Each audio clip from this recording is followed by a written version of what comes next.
So, as I threatened earlier, this video is kicking off a new series. What I'm going to be doing is I'm going to be, reading along in this book, The Perpetual Wound by our friend Azrienoch.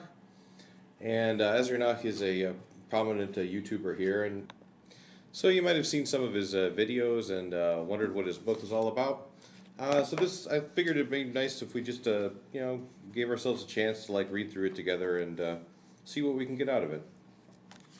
Azrienoch, I know what you're thinking right now. What you're thinking is, if somebody's going to choose to read through my book, why can't it be a young hot chick, right? Now, there's many reasons for this, but the real reason is that this book does not mention Justin Timberlake nearly enough. Okay, so for your next book, you might want to include a few quizzes on which Spice Girl you are or something like that, and the black cover is kind of change it to pink with flowers and stuff. Yeah, so basically what I'm trying to tell y'all is this book is a serious philosophy book. So this series of videos is going to be as boring or as interesting, depending upon what your tastes are, as a college lecture in philosophy where the professor is droning on and on about some important intellectual. Yeah, but I say that without any irony, really. Azrienoch he's well on his way, and this is a very impressive work for. It tells me he's only been studying philosophy for a couple of years. It's a very impressive debut work by him, and it definitely indicates vast potential. So if you think about, philosophers tend to peak out, not in their 20s, not in their 30s. They tend to peak out in their 40s. Azrienoch is, his trajectory is good, and we can all look forward to some good things from him in the future. And so that's my real motivation actually for doing this video series. So I can say, I knew about Azrienoch before Azrienoch was cool. That's not really true. He had that breakout, crossover hit, Atheist Paradise. So I'm still a bit behind the curve, but yeah, we're doing the best we can.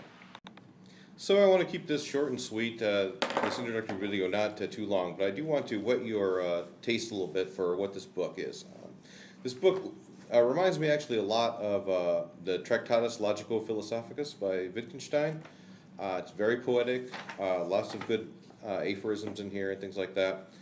And it looks to be, just like a random collection of, observations and such on acceptism and life in general and this kind of stuff.